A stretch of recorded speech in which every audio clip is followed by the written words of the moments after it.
Thank you, Trustee Abrego. With that, we will call to order the meeting of the Board of Trustees of the California State University. Ms. Kiss, will you please call the roll? Trustee Abrego. Trustee Carney. Trustee Day.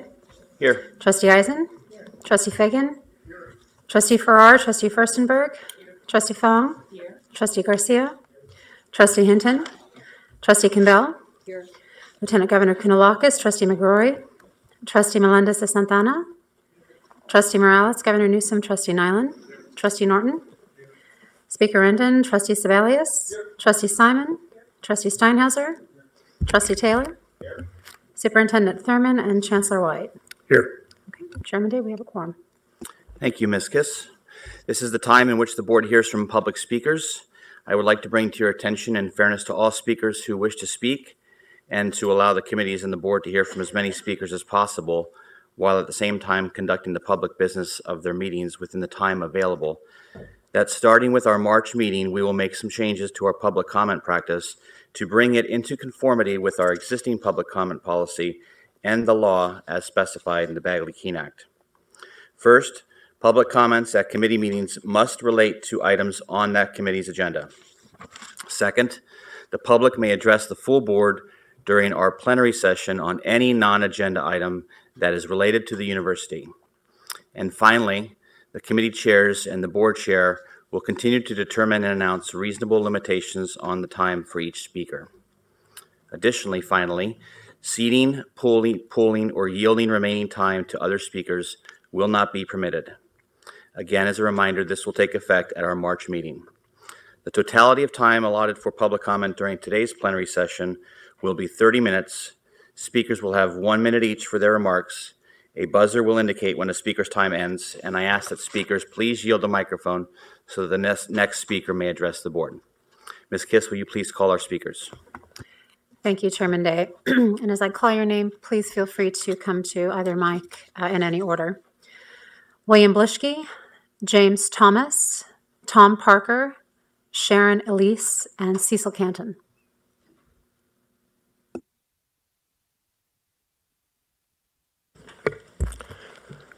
Good morning. Good morning. I am William Blischke. I'm president of CSU IRFSA. Originally, we were CSU IRFA, and we were founded in 1985 in response to threats and attempts to reduce or eliminate CSU retiree rights, privileges, and benefits.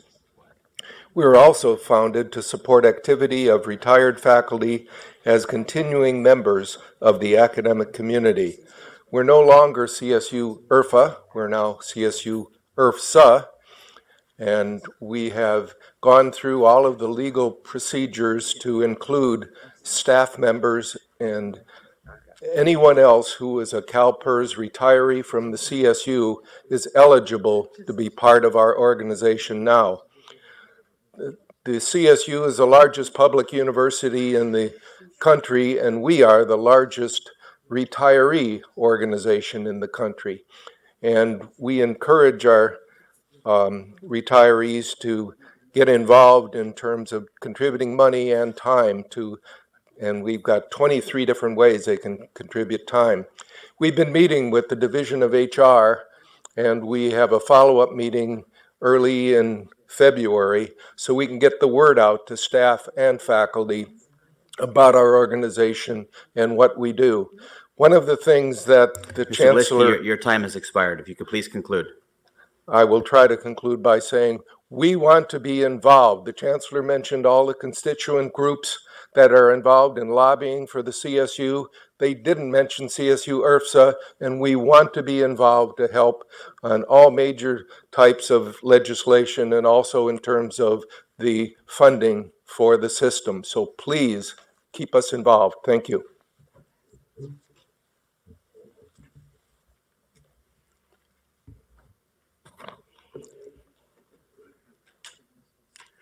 David Josiah Lawson is not here. His voice was stilled.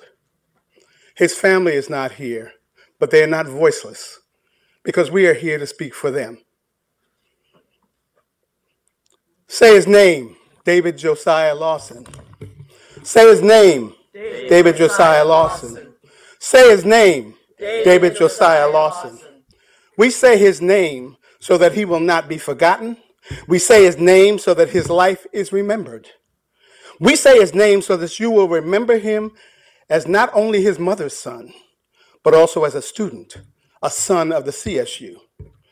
We want you to say his name because he belonged to us and was part of the CSU family.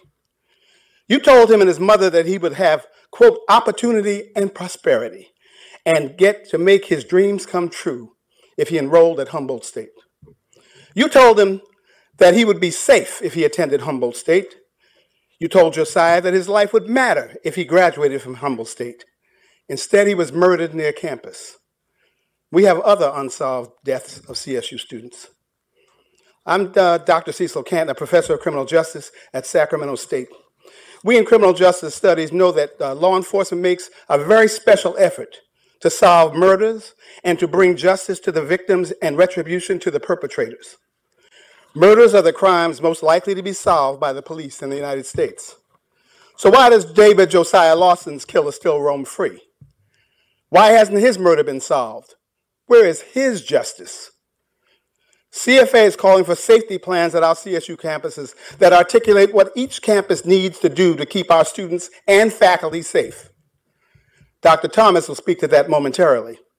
If you recruit students to go to Humboldt, you need to be honest about the culture and environment and prepare them for where they are going.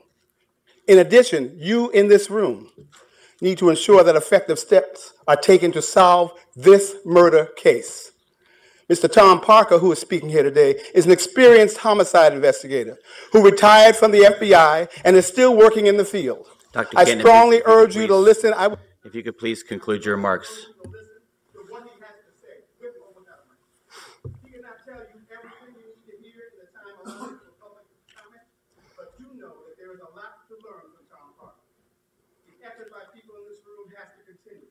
This is not a done deal. You, the CSU, is the largest employer in that region. You have the power to make more happen. Persistent follow-up by you, the district attorney, is needed. We need to solve this murder, and we need to understand and adopt policies to keep this from happening to more of our students. Dr. Kane, if you could please yield the microphone to the next speaker. What would you do if it were your child who was murdered and no one was held to account? How many tears would you shed begging for an investigation that could bring you at least a partial peace? Say his name, David Josiah Lawson. Say his name, David Josiah Lawson. Say his name, David Josiah Lawson. And never forget it.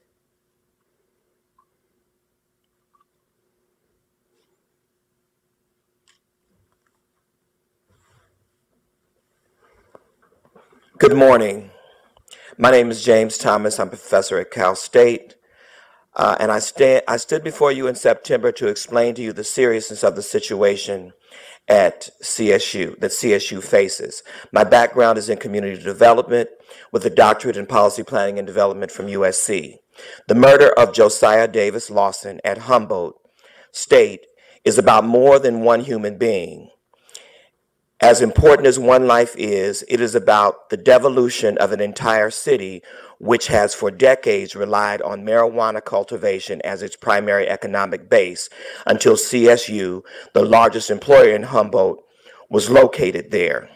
The vitriol that Josiah experienced the night he was murdered is what people of color face at CSU and CSU students face in general in their experiences every day at Humboldt.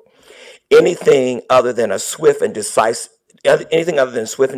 action makes the CSU appear complicit in failing to adequately inform parents and students about the risk associated with matriculating at Humboldt County, which is also known as Murder Mountain. Tensions between the university and the Arcata community certainly existed long before Josiah came to Humboldt and may have played a role in his death. Unless decisive action is taken, other lives will be lost. We speak here today as students and others who are resolute in seeking for justice for Josiah. But they and we who stand before you now believe that CSU needs to do more and make a genuine commitment to student safety, in particular the safety of students of color. Dr. Thomas, if you When could you please conclude your redirect, remarks. I understand, especially when you redirect them from their homes to unfamiliar places like Humboldt State. My fellow speaker, Tom Parker, is laying the problem out regarding the investigation, and I want to talk about how CSU can become better as a result of this tragedy. We need a plan for student safety at Humboldt and throughout the CSU system. Chancellor White and Chairman Day, you visited the Arcata campus, and that was great. But also, when you accept students, it should be an obligation of yours to make sure that they are housed and that there is a system-wide policy that says that no one can rent to students without university vetting, especially in Arcata. Campus administration needs to know where students live and work and that their living quarters are habitable. Dr. Thomas, if you could please yield the microphone. Thank you.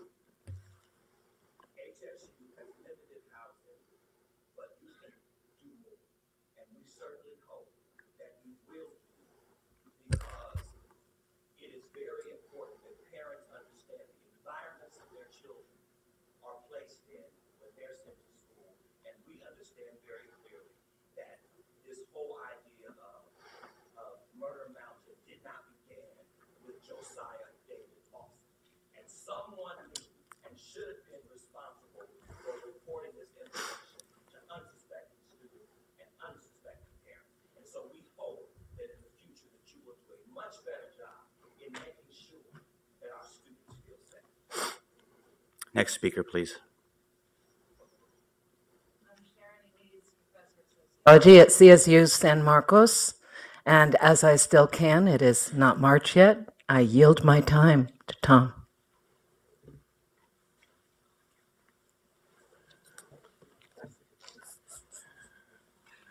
Good morning. My name is, Tom Parker. I drove down here from Santa Barbara yesterday to speak to you this morning, and I appreciate this opportunity. I'm the former assistant special agent in charge of the FBI in Los Angeles. Spent 25 years with the FBI. I was a California police officer prior to that. I'm also a product of the CSU system, San Jose State, class of 65, the police science program. Since retiring from the FBI, I've spent 25 years as an expert witness and consultant on police practices, especially in homicide investigations. And that was the reason that I was asked to come to Humboldt County over a year ago to consult with the Arcata PD in terms of the Josiah Lawson murder. And I want to tell you up front, that was probably one of the worst experiences I've ever had in over 50 years in the criminal justice system. What I walked into was a mess. Murder Mountain, if any of you have seen that, is a good depiction of some of the attitudes in that community up there, which have contributed to the problem that you're all dealing with up there today.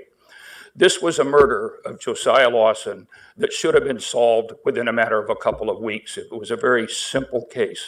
Instead, it was botched by the police department. There was no leadership. They had an incompetent police chief, had a district attorney who did not understand what a preliminary hearing is, and instead of putting on 2 or 3 witnesses as usual, put on 21 inconsistent witnesses. The judge threw the case out. Almost 2 years has gone by. The case is still unresolved. It's absolutely absurd. The reason for that, as I mentioned, there was an incompetent police department, an incompetent police chief who didn't know what he was doing. Interestingly, when I resigned out of frustration in August of last year, in April of last year, the next morning, the police chief was let go. They said he resigned. I know different than that. This is a situation where, unfortunately, when Humboldt State was declared as a magnet school for a lot of inner city kids because there was room up there, it was a beautiful country, what have you, there was very improper planning done for that. The community was not prepared for the influx of these minority students. The students were not prepared for the environment that they were walking into. As a result of that and the crime problems that existed in the city, when this happened, everybody was unprepared for the community uproar that resulted from that because of the lack of competence on the part of the police department. I do want to say, and I know Dr. Rossbacher is here, Chief Don Peterson, the campus police chief up there, was the most cooperative individual I ran into in my 8 months up there. I was up there a week at a time for 8 months.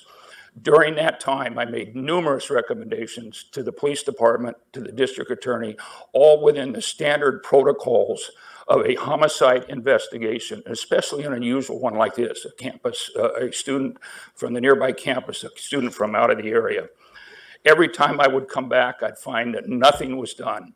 I'd get obfuscation, I'd be lied to, I'd get all kinds of excuses to why nothing was happening. And the unfortunate part about this is the community did not understand what was going on. They were not told what was happening. Josiah's family was not told what was happening. Mr. Parker, Yeah. if you could please conclude, you've reached Could I take your 1 minute just to wrap up? additional And I will do minute. that. Thank you. Along that line, let me say, I'd like to make an offer. I work pro bono up there. I do a lot of pro bono work in my work. But because of the short time, I would be more than happy to meet afterwards or at some other time with whoever you would designate to go through in more detail some of these observations. But let me close with the fact that you trustees, the university, you have a golden opportunity. There's always a silver lining in the dark clouds, and this certainly was a dark cloud over the university and over that community up there. But this is a golden opportunity to sit down, work with the community, instead of having an invisible president, which I tried many times to get an appointment, was unsuccessful over 8 months to do that. But here's an opportunity to bring the university and the community together, to bring the students back into the fold. The minority students here are scared to death. I met with a lot of them. The community is scared of the minority students. So anyway, with that offer, I urge you, take advantage of this opportunity, look deeply into the problem. I'm more than willing to meet, to drive down here from Santa Barbara. It's only a 3-hour drive. But with that, I thank you for the opportunity, and I urge you, take advantage of this opportunity. Next speaker, please. Thank you. Thank you. Our next group of speakers are Anthony Lawson, Etta Ferguson, Wendy Adams, Say his Ishmael name. Adams, and Charmaine Lawson. Say his name. David Josiah Lawson. Say his name. David Josiah Lawson. Mr. Chair, Yes. if the previous speaker has a written report, would you encourage him to? Absolutely. Any public testimony can be submitted in writing to this board, and we certainly receive it and review it and work with our chancellor and staff as appropriate. So most definitely send that into the trustee's office, and we'd be happy to accept that. Ms. Kiss, next speaker, please.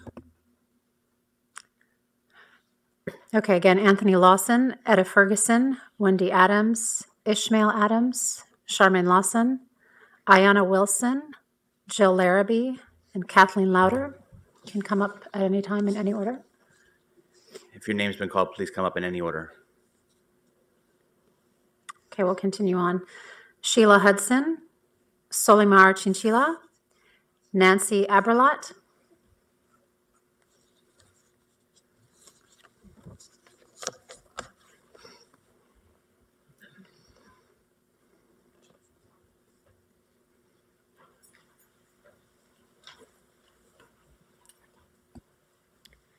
Solimar Chinchilla, yielding my time to Dr. Sheila Hudson. Dr. Hudson, you'll have 2 minutes. Nancy Aberlot yields her time to Sheila Hudson. 3 minutes. Thank you. Good morning, California State University trustees, chancellor, presidents, and guests. My name is Dr. Sheila Hudson. I'm the former Senior Associate Director of Athletics and Deputy Title IX Coordinator at Cal State LA.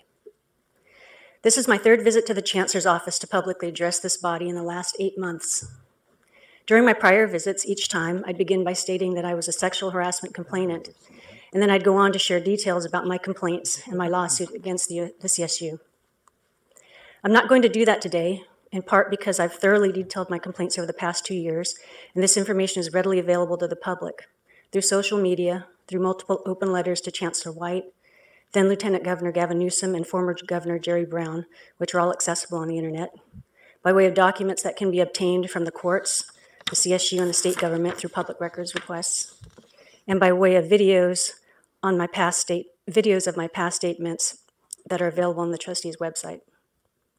Yet another reason I don't feel the need to go into the details of my complaints today is because, as you know, and as the media has recently reported, last month Cal State LA and I settled my sexual harassment lawsuit for $2.75 million.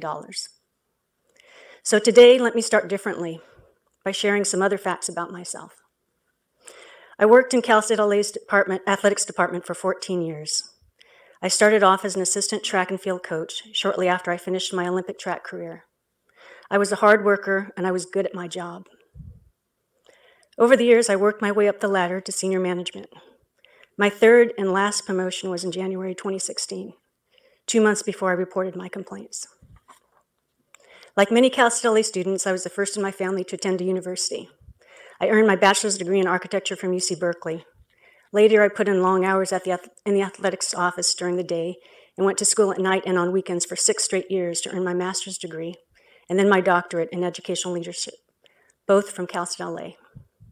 In spite of all that's happened, Cal State LA is my alma mater, and I still care deeply about the university, its students, and its faculty and staff.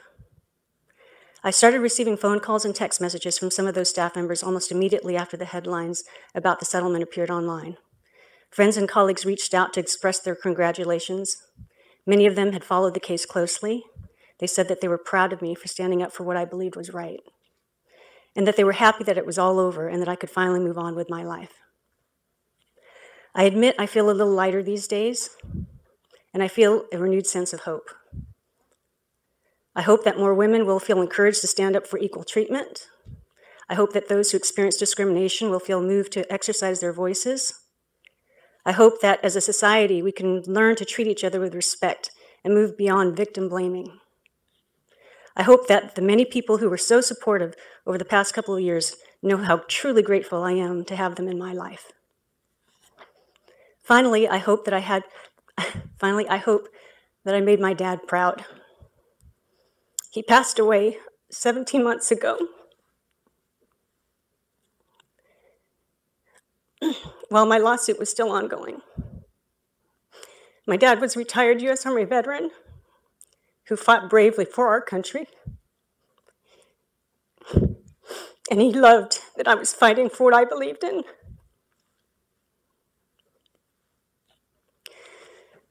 The most trying times always present an opportunity to grow and to learn. The past 2 years have been the most difficult years in my life, and I've learned a lot. I've learned that it takes strength to lean on others for support. I've learned how to acknowledge fear while not allowing fear to dictate my choices and my actions. And I've learned how to maintain blind faith that somehow, some way, everything will work out okay. When I walk out of this building today, I'm going to move on with my life. I'm going to begin focusing on what's ahead. But one question still pulls at me. I can't help but wonder what the CSU has learned from this experience. What has the CSU learned during these past 2 years? Its chancellor, its trustees, its presidents. Only the CSU can answer this question. And it's an important question. Your collective response always affects tens of thousands of students, faculty, and staff on campuses throughout the state, including my alma mater. I and many others will be waiting and watching for the CSU's answer. Thank you. Thank you, Dr. Hudson. Next speakers. Thank you. We'll move on with Edmund Jacobian, Rocky Sanchez, Rich McGee, Sergio Roldan.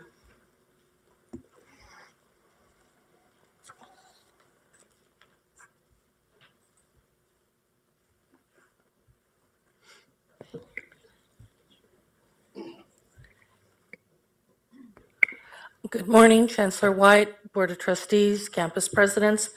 I'm here to endorse the system-wide catastrophic leave donation program and the recommended changes, with the exception of the campus presidents with the approval of the chancellor in regards to if there's going to be any changes. This needs to be a system-wide bank in which all employees can donate their leave time, both vacation and sick leave, to when these disasters happen or state of emergencies.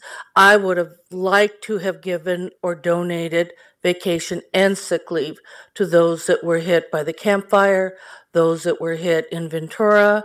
This was really important to me, but I could not.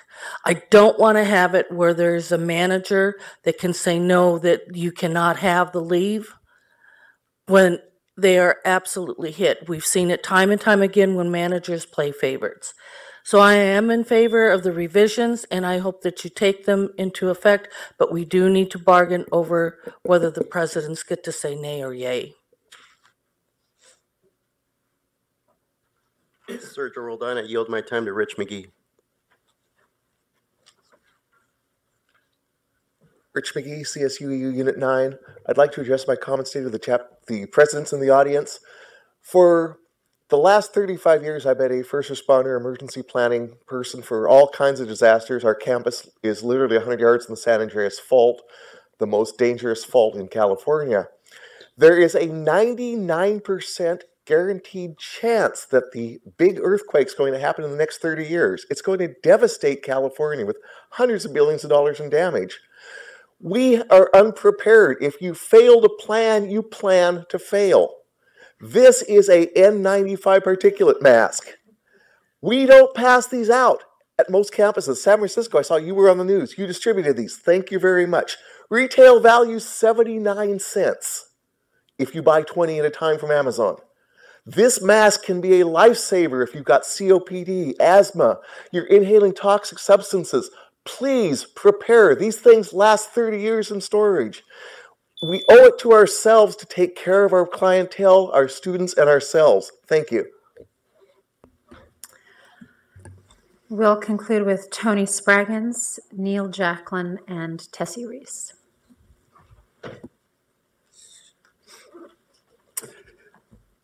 Good morning. My name is Tony Spraggins. I'm from CSUEU. I represent Northridge. All I can say is, wow, this is my first time here. But wow again, because you guys have your work cut out for you. I mean, this is an amazing thing to be at. You talked about financial aid for students, and I'm a part of a union that I didn't hear anybody say financial aid for us, because that's important for us. Our survival, just like the student survival, our dreams depend on our compensation. Again, wow. All the things that I've heard, you guys got your job cut out for you, and I hope you step up to the plate to do that, because I can go back and tell students that their future is bright. But what can I go back and tell my members? Because I haven't heard anything. So again, wow, you guys got your jobs cut out for you.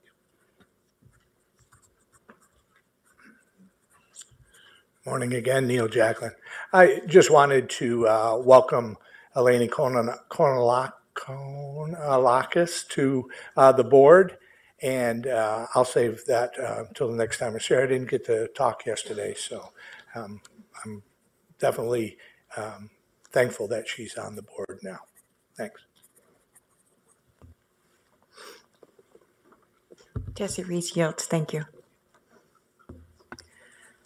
Okay, thank you to all the speakers. Chairman Day, that concludes public comment. Thank you, Ms. Kiss. I would like to thank all of the public speakers, and once again to especially thank those who are here, Friends of Josiah. Please rest assured that this board and the entire team in the Chancellor's office, as well as the campus community, stands in solidarity with you in seeking justice for Josiah. We stand in solidarity with the entire campus community, as well as with the efforts of President Rossberger. This horrific off-campus murder has still not come to conclusion, and we anxiously await the report from the District Attorney of Humboldt County. So thank you all for your time. I would now like to present my chair's report, and before I do, I have a few quick items of business. It is my responsibility at this time of year to appoint our Committee on Committees. The following trustees are hereby appointed as they have graciously accepted the invitation. Jane Carney will serve as chair, Wenda Fong, Emily Hinton, Jack McGrory, and Hugo Morales. Thank you all for agreeing to serve. The Committee on Committees helps to ensure that our work reflects the diverse expertise of those who serve on the board. So thank you for taking on this special responsibility. I would also like to announce the presidential search committees for Humboldt State and San Francisco State. Thank you to the following trustees for taking on this very important responsibility as well. Humboldt State Search Committee will be led by Trustee Peter Taylor, and he will be joined by Jane Carney, Emily Hinton, and John Nylon. And San Francisco State's search will be led by Trustee Eisen, with assistance from Trustee Wenda Fong, Larry Norton, and Latifah Simon. I look forward to both committees garnering valuable feedback and insight from students, employees, alumni, business and community leaders, and advocates. Indeed, the entire communities of Humboldt State and San Francisco State. I, too, would like to echo Chancellor White's welcome to our newest board members, Lieutenant Governor Eleni Kounalakis and State Superintendent of Schools Tony Thurmond. On behalf of my fellow trustees and the entire CSU community, we look forward to working closely with them in the years to come. And of course, we welcome our new governor, Gavin Newsom, who has been a good friend and a member of this board for 8 years, and now has the pleasure and privilege of serving as the president of our board. As was highlighted in the annual report on donor support, this past year was one of the best years ever in fundraising at the CSU. Over $309 million in gifts received. These dollars prove that donors believe in what we do, who we serve, and how we pave new pathways for student success. With that in mind, it is important to recognize the contribution of auxiliary organizations which provide students with places to live, eat, meet, and study on campus, and to create new academic and research opportunities through fundraising and partnerships. Most importantly, they are helping our students to grow, both academically and emotionally. Last week, I had the privilege of attending the CSU's Auxiliary Organizations Association Conference, a gathering of leaders and staff from the 90 auxiliaries in the CSU system that have a direct and personal impact on the lives of our students, faculty, staff, and communities. Financial flexibility and extramural support is critical to the mission of the CSU. And while the CSU may be divided administratively into auxiliary and university, students experience us as an uninterrupted whole. Indeed, our auxiliaries all play a role in student success, as does each and every member of our campus communities. Last month, Cal State LA recognized 3 such members who have gone above and beyond to instill a culture of caring, compassion, and well-being on campus. Melissa Venegas, Marissa Pitts, and Amy Miller, a student, a faculty member, and a staff member, were recognized as Mind Matters champions for their efforts to educate others about mental health issues faced by students and to create a compassionate environment where all students can thrive. The annual award program is part of Cal State LA's larger Mind Matters initiative, which provides resources and programs to increase student success and reduce the stigma of mental health. Congratulations to this year's champions, Amy, Melissa, and Marissa, and thank you especially to President Covino and First Lady Debbie Covino for your dedications to student mental health and well-being. As my colleagues know, mental and behavioral health is a particular concern to me, so I'm very excited to report that I have been working with the Chancellor's staff to plan for the first of its kind meeting between campus mental health leaders and their county collaborators and partners. I would like to thank Denise Bevely, Ray Murillo, and Suzanne Phillips for all of their hard work and dedication and passion in helping to prepare for this convening. We are looking to April 10th at 9 a.m. to be held here in Long Beach. Yesterday, Chancellor White spoke to our optimism as a university and how we truly have much to celebrate, especially over the last few months. In that spirit, congratulations to the students of Cal Poly Pomona and Cal Poly San Luis Obispo, with many friends and volunteers, indeed hundreds, for winning the Extraordinary Award for the most extraordinary float at the 130th Tournament of Roses Parade. This year's float, named Far Out Frequencies, marks the 71st consecutive year that our Cal Polys and the CSU have participated in the Rose Parade. The only student-built entry in the parade has showcased their signature learn-by-doing approach to millions around the world. Indeed, I was informed by President Coley last night that this award is the second highest award in that category and the first time ever the campus has won this award. Even more reason to celebrate. Moving from the Rose Bowl to the Las Vegas Bowl, Fresno State's football team won the Mountain West Conference Championship this year, followed by a postseason victory in the Las Vegas Bowl. The 12-2 Bulldogs finished the season number 21 in the college football playoff rankings and is one of just 7 FBS teams in the country with 12 or more wins. Imagine that. Fresno State is right up there alongside the likes of Alabama, Clemson, Oklahoma, Notre Dame, and Ohio State. So congratulations to President Castro, Coach Jeff Tedford, and the entire Red Wave fan base for this incredible accomplishment. As President Castro said yesterday, go Dogs. Meanwhile, back in California, Cal Maritime President Thomas Cropper was recognized for his decades of service to country and community with the extremely distinguished Eagle Scout Award. This is the National Eagle Scout Association's highest recognition, honoring Eagle Scouts who have achieved extraordinary respect within their field and have a strong record of commitment to their communities. Congratulations again, President Cropper, for being honored with this very prestigious award. I would also like to congratulate Sacramento State for receiving the American Association of State Colleges and Universities Excellence and Innovation Award for student success and college completion. Sac State was recognized for their Finish in 4 and Through in 2 campaigns, creative and effective efforts to achieve our very important Graduation Initiative 2025 goals.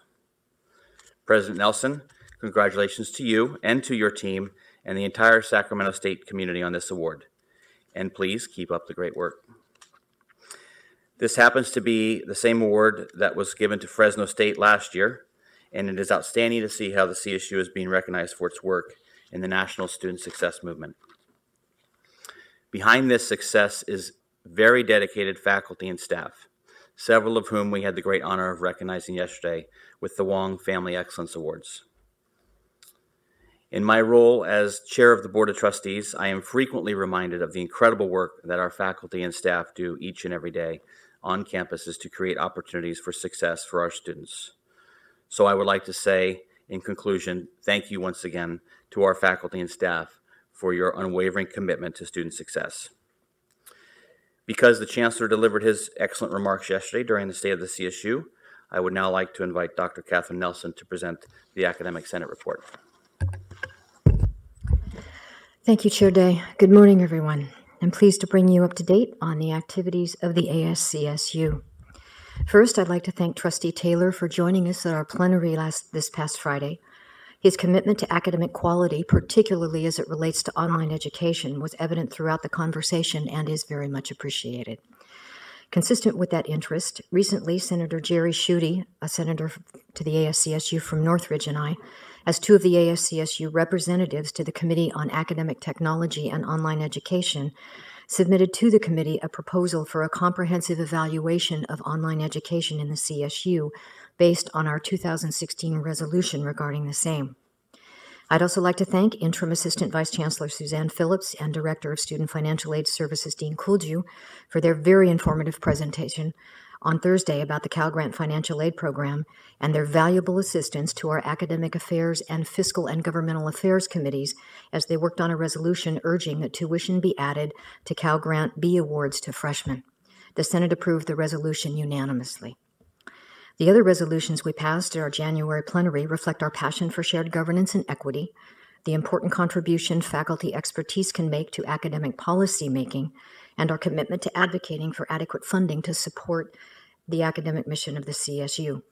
First on the list is a resolution that adopts a document called the Tenets of System-Level Shared Governance of the California State University upon formal endorsement of it by the Chancellor.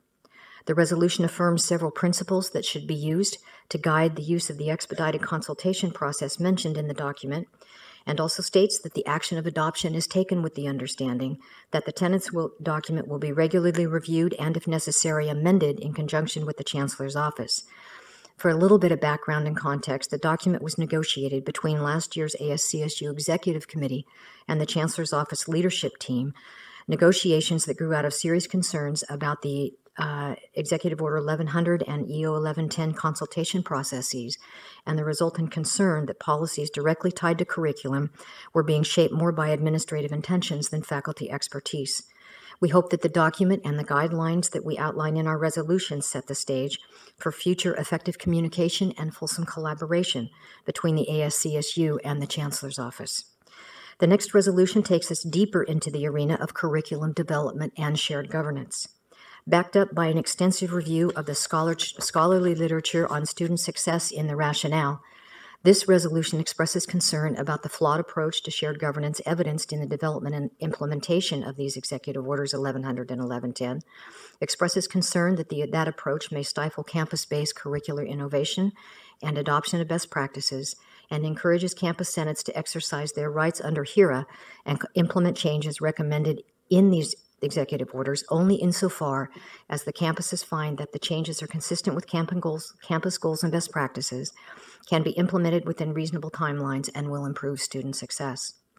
We also passed a resolution that supports the goal of closing the achievement gap and increasing college completer outcomes and success for undergraduate CSU students, and also defines true equity in higher education as more than getting students into and through college. It also means providing programs that are accessible and welcoming to students and that encourage all students to achieve academically.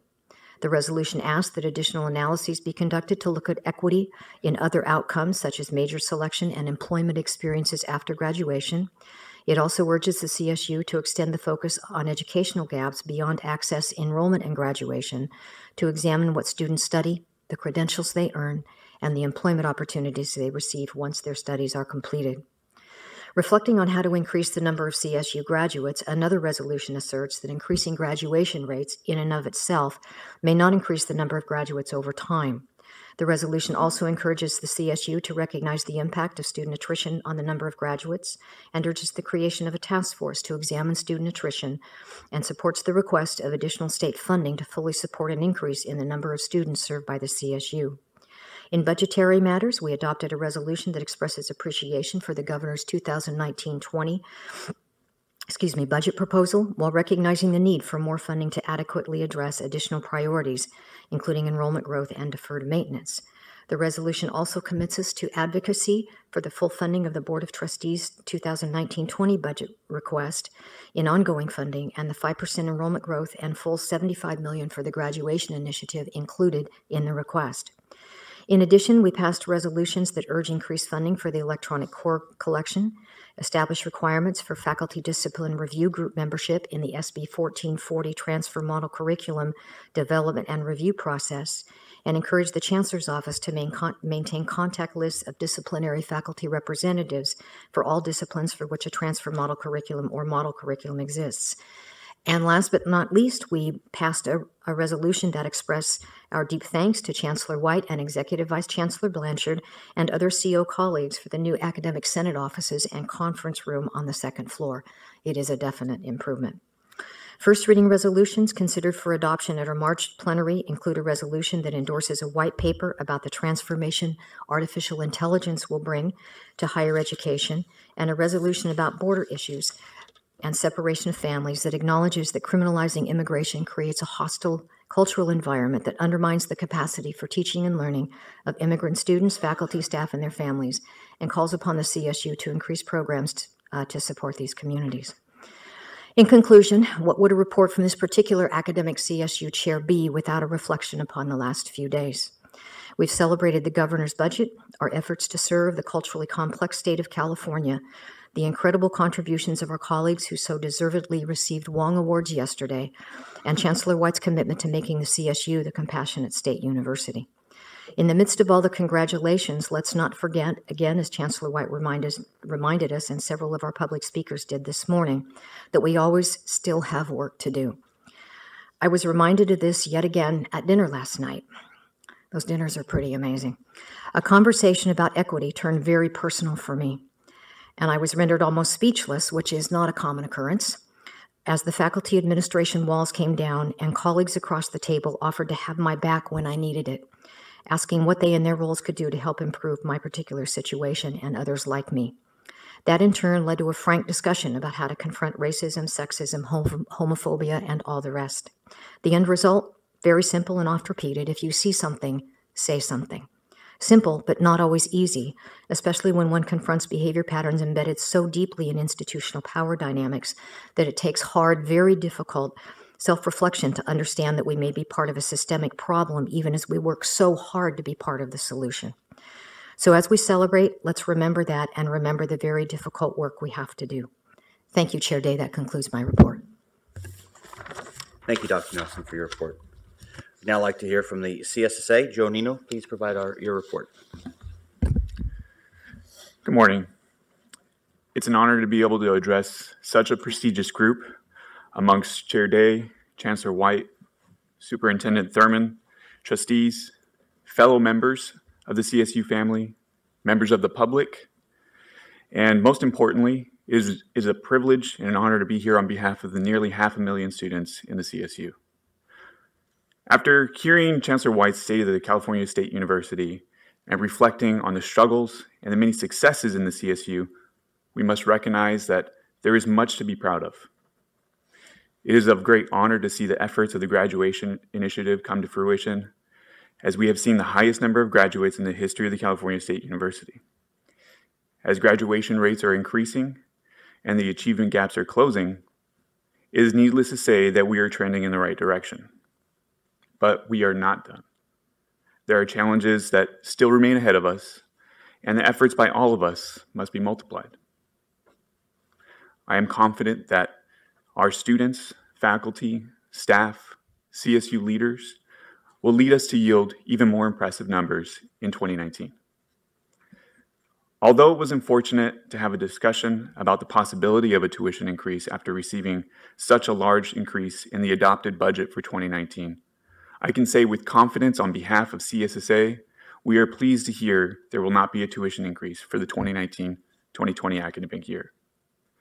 We are very appreciative of the pending investment in the CSU proposed in Governor Newsom's budget, as it will mitigate many financial obstacles students face. As Chancellor White so eloquently emphasized bold leadership, we appreciate the commitment to California's success through the investment in the California State University. With the review of 2018 and all of the challenges and successes, it also led me to do some reflecting of my own. As a first-year graduate student, I've had my fair share of successes and faced what I believed at the time to be insurmountable adversity. After many attempts to begin my educational journey out of high school, I was plagued with health issues that often led me to drop out due to poor attendance and academic performance. As a first-generation student, finding the starting point in my education was a tall task and much too great for me to handle at that moment while juggling work, paying for rent, and unsubsidized medication costs. Fast forward a few years later, after finding some success with my health status, I was resilient in pursuing my degree. Still unsure of the correct path to take, I dove in anyways and enrolled at Cerritos College. Of course, I enrolled in courses that I did not need, changed my major, and still struggled to balance being a full-time student and a full-time employee. I was happy to hear yesterday about the progress that ADT has made because while I was one of those students, I contemplated between transferring with an AAT or an AA. Ultimately, the fear of not being able to change my major once I transferred led me to choose the latter. Nevertheless, I transferred to Cal State Long Beach. Nevertheless, I changed my major a year later. The rigor of the four-year experience challenged me in many ways. I had to choose between work and school on many occasions. School prevailed. I was receiving the Pell Grant and the Cal Grant, but after solely focusing on my education, I was still struggling to make ends meet. There were many semesters that I just couldn't afford the textbooks, and some when I had to choose between buying the books and regularly skipping meals. Although the financial aid helped with the tuition and other costs, it was still not enough. I learned to utilize resources on campus like food pantries. I stacked all of my classes in one day so I could reduce transportation costs. Stayed in the library hours on end, using their textbooks so I didn't have to buy my own.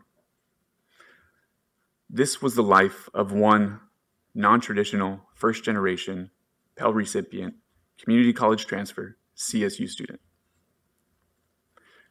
I'm honored to speak before you now as a former ASI president, current CSSA chair, cum laude graduate, and a current graduate student. But this brief story, it's not unique. This is one of many students who share similar but often more challenging stories. I'm happy to hear the level of importance that the CSU has placed on affordable and accessible education. The student leaders across the state of California in the Student Senate for California Community Colleges, University of California Student Association, and the Cal State Student Association have joined forces as a coalition to address these same issues associated with affordability and accessibility in higher education.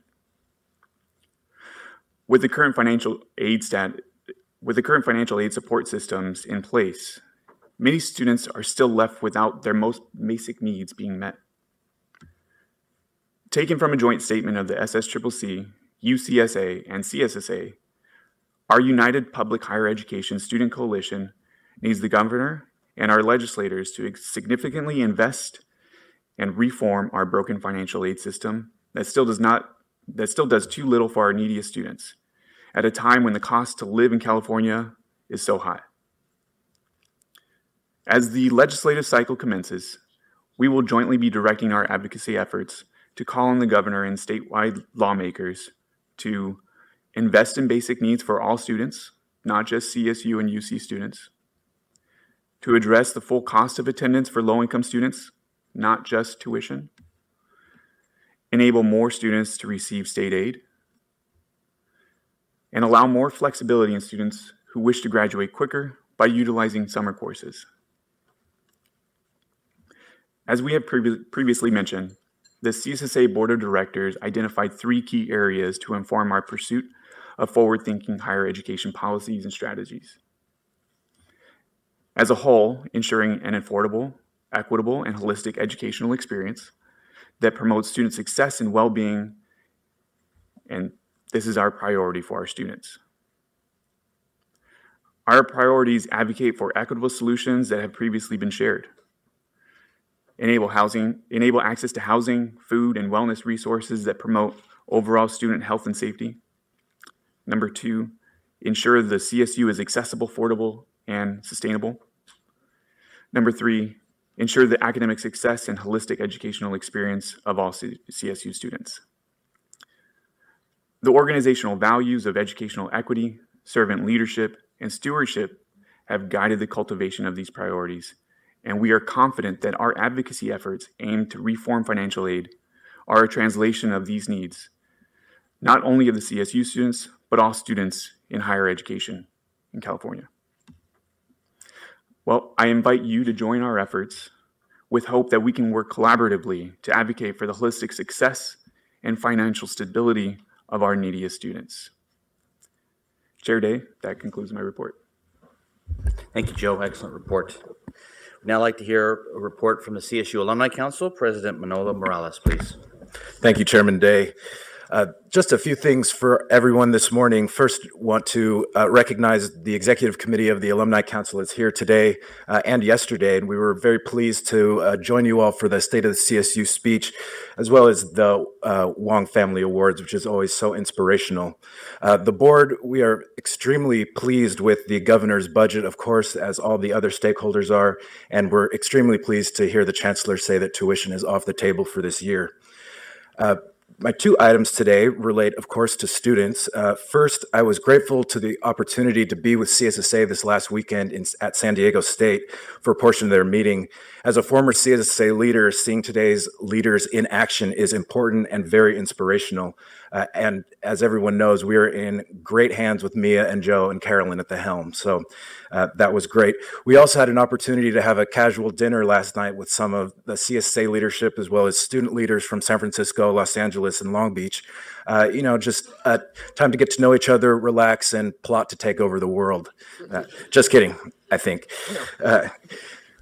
Backing up a few months, related to student success, at the suggestion of Dr. Denise Bevely, we helped coordinate a holiday food drive at the end of December to directly support students' basic needs. So what happened was campus food pantries created Amazon wish lists with the items that they needed most to stock their pantries. Those wish lists were then shared through to the alumni through the campus alumni associations, and anything purchased by alumni would be shipped directly to the campus food pantry. We were very encouraged when the Long Beach pantry coordinator told us that she was receiving multiple boxes of supplies over the holidays. So this is just one example of how alumni can directly be involved in addressing our students' basic needs and food insecurity. The last thing I wanted to mention is that our international programs continue to grow. In November, we hosted our first system-wide alumni reception in London, and it was an overwhelming success with over 200 registrants. They were so excited to be with the chancellor, the campus presidents, and the staff who attended and are looking for ways to be actively involved, and certainly will continue this event on in future years. Finally, next month, we will host alumni receptions for the second time in Taipei and Hong Kong and visit Tokyo for the first time. Just to remind you, we are truly a global network of over 3.7 million CSU alumni. That is all for today. Thank you, Chairman Day. That concludes my report. Thank you, Manolo. I support the CSU alumni taking over the world. It will be in better hands. Before we move on to our consent agenda, I mentioned in my remarks and welcomed our newest trustees, but we now have with us our new Superintendent of Public Instruction, Tony Thurmond. I would like to congratulate you publicly on your hard-fought victory. I know you to be a dedicated public servant and a strong defender of a quality public education, and want to welcome you to this board and offer you an opportunity to say a few words. Thank you, Chairman Day. Thank you, Chancellor White. Thank you to our student trustees and to the representatives from CSSA and the Alumni Council trustees, and to all who are here. It's a great honor to be here. It has been quite a journey to get here, and if you care, I'll show you the injury marks from the campaign trail. But more importantly, it's an honor to be here because many, many years ago, I attended a public university that would have been equivalent to any of the campuses in this system. And I did not realize how important that experience was then, but I do now. Being the son of immigrants and being the son of descendants of slaves, we're only a handful, if any, had a chance to get a college education. Being raised on the free lunch program and on food stamps, on government cheese. Some of you heard me talk about eating so much government cheese that I thought that USDA meant brand name. It did not, but it helped a family like mine where we struggled. And the most important public program that I had a chance to participate in was getting a public education. And that public education, in spite of my humble beginnings, losing, my mom at the age of 6, being the son of a Vietnam vet who never returned home from the war, who I found on the internet as an adult, getting a public education really propelled me to, as you heard from Joe, overcome what seemed like insurmountable circumstances and humble beginnings. And having educators who believed in me and said, no matter what your start, your life will be better than it started if you believe in getting an education. And that extended into higher education and the chance to have a 20-year career as a social worker and to work as a politician and a legislator. And I'd like to take responsibility for all the things that the governor has put in the budget for our CSU system, but I can't, and I won't. But I will say this, recognizing that the state of California is the largest investor in our systems, in CSU and UC and our community colleges, I think it is incumbent upon us to advocate to provide the highest levels of funding for our CSU. It breaks my heart to hear that students still struggle in the ways that I did some 40 years ago. I remember what it's like to not know when your next meal was going to come, and to struggle in not being able to pay the rent. And because I went to a commuter school, and it was a struggle, but I got through. I'm saddened to hear that not only is it still happening, it's intensified for our students. I know that I read somewhere that nearly 50% of the students in the CSU student system have experienced food insecurity at some point in time, and a very high percentage have experienced homelessness. And so I take that as one of our top challenges, and I've invited leaders from CSUs and from UCs and from community colleges to help us write new legislation that will address the needs of our students, the human needs of our students, so they can focus on getting a great education. And so, I come to you as a partner because I believe that what we do in I'd say K through 12, but really preschool through 12 in higher education need to be aligned, and that we need to invest in both of our systems and not invite our systems to fight each other over the same dwindling pot of resources, but to expand that pot of resources to make sure that we are preparing our students to be the researchers and the faculty and the presidents and the doctors and teachers and law enforcement of tomorrow, and that we don't ask them to make a choice between buying books and having a meal. That is not a choice that we should ever ask or allow our students to make. And so I look forward to many conversations together. I look forward to the work of this body. I thank my mentor and sister, Latifah Simon, for telling me, you better show up at these meetings. She keeps it real. You have no idea how real she keeps it. And I appreciate that kind of candor. I look forward to the Graduation 2025 initiative. And thank you, Chancellor White, for that. I've been in a conversation with some folks recently who said that as it relates to helping students of color and kids from low-income backgrounds to enter and graduate our systems, they essentially said, well, maybe we should set a goal that we think we can achieve. That smacked to me of setting the bar low, and it really offended me that we would do that. And I just said, I couldn't help it. I just blurted it out, and I said, let us set aspirational goals where we set the bar high and give students who need additional support the resources that they need to get there. Because if someone had not have done that for me, I wouldn't be sitting here right now. And I believe that every single student has potential and talent. It's our job to cultivate it. So I look forward to that initiative and how we can offer support. I look forward to the work that we'll do here together. Thank you, Chair Day. I'm 3 weeks on the job and I haven't broken anything yet. And this concludes my report.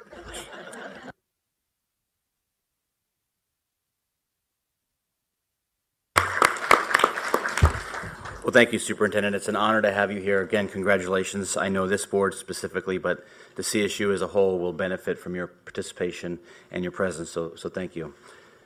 It's now time for the board to consider our consent agenda. All of the committee items requiring full board approval are listed on the consent agenda. Do we have any requests to pull any item from the consent agenda? Motion on consent. Okay. We have a motion and a second to approve the consent agenda as presented. Any discussion on the motion? Seeing none, all those in favor, please say aye. Aye. Aye. Any opposed? Any abstentions on any item? Seeing none, that concludes the business for our meeting. We will now adjourn into closed session to discuss executive personnel matters. The board will reconvene for our next regularly scheduled meeting, March 18th through 20, 2019. Notice of the meeting will go out in ordinary course 10 days in advance of that meeting. Thank you very much. This is the California